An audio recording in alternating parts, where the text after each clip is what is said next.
team there. Yeah, he really did very, very well. However, Payne, they do not want to be thinking about choking a 2-0 lead in a best of 5. They cannot let that get into their heads. As soon as they start thinking that maybe they could choke it, that's when they'll start playing bad. That's when mistakes will start coming in that maybe they wouldn't normally make. But we'll get on board with the attacking team first, and that is going to be Prophecy. And Prophecy with a lot of work to do right now. Yeah, here we go. I have defaulted onto Gunchy, so we're going to see what he can do here as he runs down his right-hand side with Swanee. This could be, you know what, we've seen this from Prophecy before. They all go for the one bomb. They're using it together. They are actually doing some sort of flying B formation towards his B side as they looked up. But no, Payne, Snilex has taken down Swanee. Gunchy is there as well. Both ARs going into the red building. Yeah, that's quite interesting with both players going into the same building. I mean, I agree with what Prophecy just did there in the sense of all going towards one bomb site, because if we look at what Payne did in Harbin, they set up in a line formation, and this way Prophecy are pinpointing exactly which bomb they're going to go to, making it very, very difficult for Payne to defend. However, they need to make sure they don't stay too close to each other, and they can try and get a few Payne kills, because as it stands, it's 4 versus 3 in Payne's favour. Yes, it is, and that's going to make this B bomb very, very difficult to get into. Payne must know that they've all pushed this B side, as they know they haven't got pressure on any other side of the map. So it's up to Prophecy to either adapt or just try and push through, and it looks like they're adapting. They are, in fact, going towards A now, and it's clearly something that's been communicated in the team as you see them all change sides of the maps completely. Yeah, but it hasn't worked for them there as Palooka gets a 2-piece, taking down both Shane and Jake. Punchy getting a few hit markers, bottom market.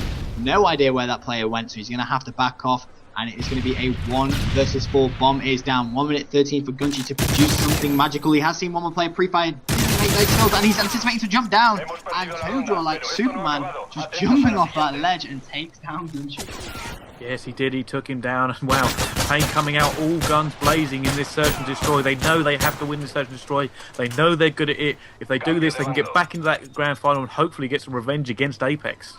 Yeah, absolutely. Payne just looks a little bit superior in my point of view. In these S&Ds, just as setups. I mean, some people may say it's camping, some people may say it's so defensive, but at the end of the day, Prophecy haven't got a single kill after that first round, as Gunchy goes into a very cheeky spot lying on top of the little fan, I guess you could call it, as Jake gets the first blood, takes down, that was Palooka actually, and it's going to be a 4 versus 3 in favour of Prophecy.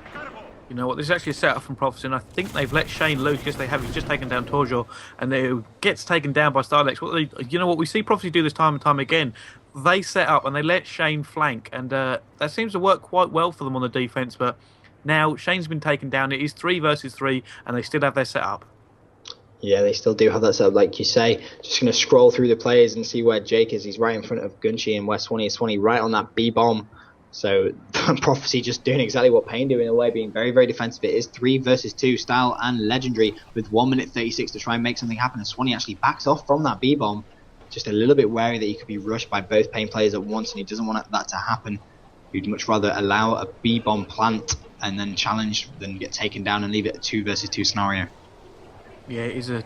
No, they don't want to go into a 2 versus 2. They know they have the advantage. You actually see Gunchy flicking his gun sight about there, and it just seems to be, they're getting restless, and you can see it happening. So much adrenaline must be dumped into the system with this game. They know they don't want to go home. They know this event is theirs for the taking.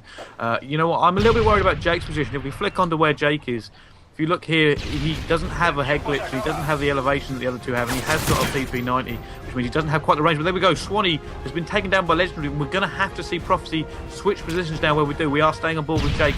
They have to plug that hole, and there we go. He's actually heard the bomb plant going down. So Prophecy Jake has taken down Legendary. What is he going to do now? Do Prophecy have a setup for this sort of situation? Oh, wow, there we go. Jake finding Stylex. Was he called out by Gunchy there? That was absolutely fantastic play by Jake. First to hear the bomb plant and then to predict where that second Payne play was going to be. Get the pre-aim and the pre-fire. Fantastic play by Jake, and we're seeing Jake really come to life in these SMBs. We had a few really poor games earlier on where he was on that donut, but now he's come straight back to life.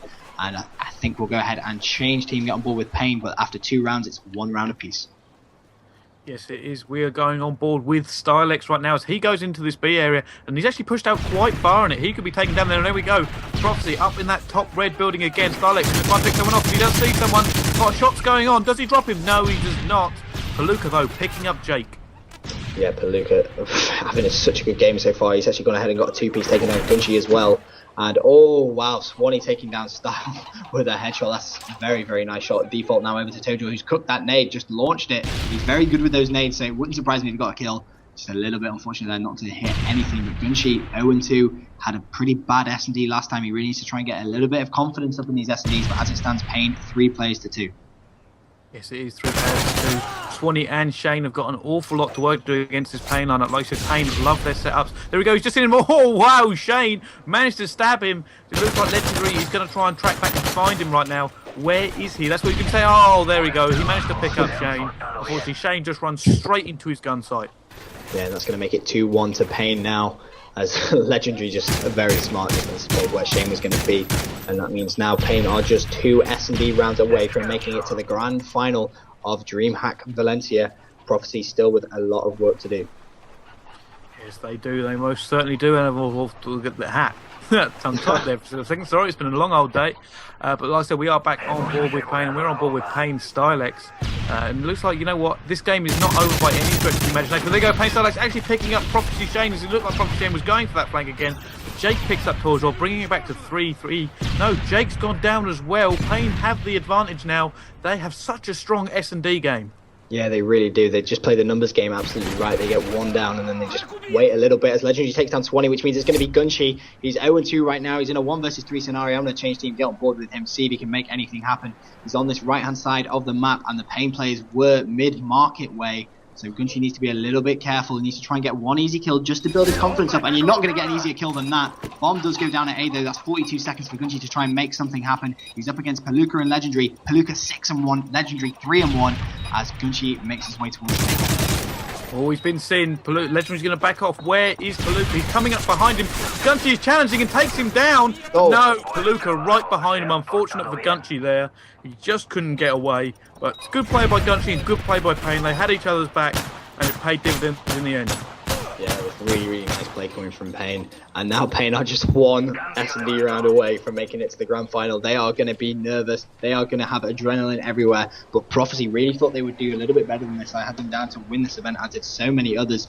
And to be honest, I think we should change team, get on board with Payne, and see if they can close out this losers bracket final. We will get on board with Payne right now and just make sure how they can do this. Can they do this and put Prophecy out? Prophecy are not going to want to go out, but they have a serious amount of work to do if they want to get back into this. Yeah, they really do, on board with Stylex, and he's going to be on this left-hand side trying to kill us a dirty spot. See if he can find any of the Prophecy players rushing this B bomb. And he's actually just missed someone. There is someone in there by that red car. Stylex didn't see him. He went to look top red and he just missed him, saw him just sort of crawl across the screen.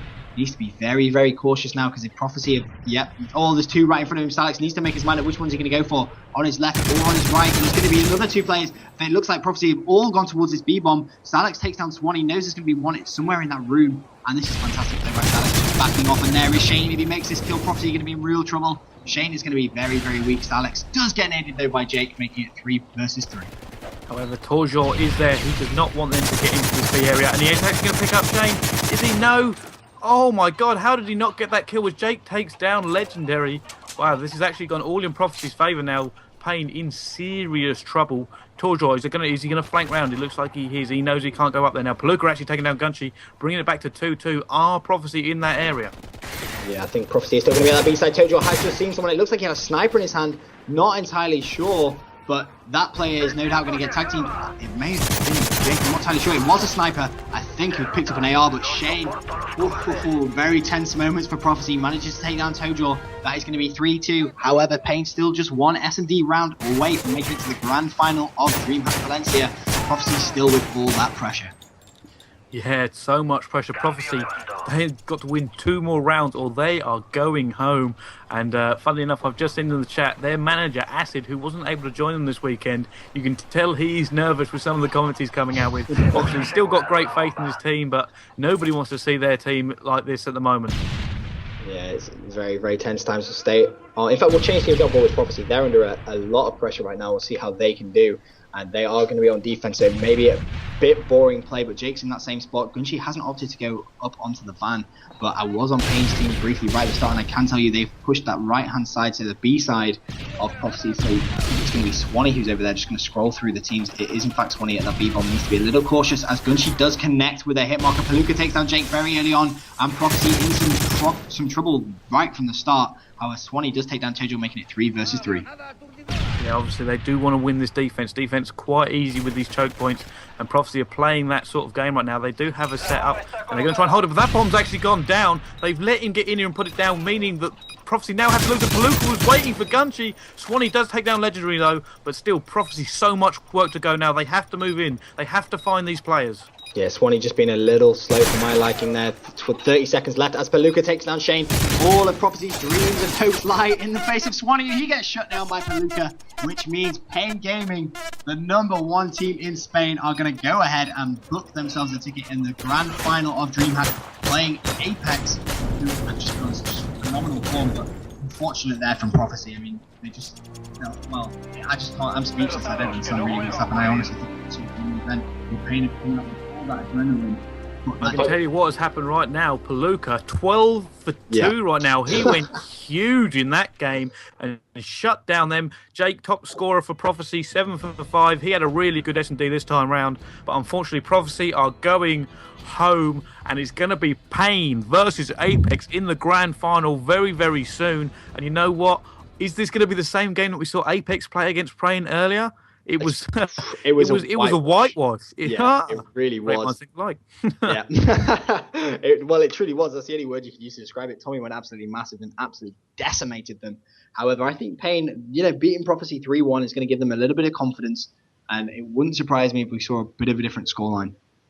Yeah, I think Pain are going to come back in this a little bit. Obviously, Apex do have the advantage now. They are going to go into this 3 maps up for the grand final. It's going to be so incredible to watch. Is Tommy going to be that absolute monster again? Is he going to be the avenging angel and just destroy Pain Gaming? Or if Pain Gaming... And I'm not sure. I think Brycey may have just timed out. I'm not sure. Ainsley, can you still hear me? Maybe, or is it me? Oh, I'm so confused. Not sure exactly what's gone on. Yeah, Ainsley can still hear me. Do apologize. Brycey has just lagged out. But as I think he was about to say, we're just going to go to a quick commercial break, and then we'll be right back to give you the DreamHack Valencia Grand Final. And that's going to be Apex taking on Pain.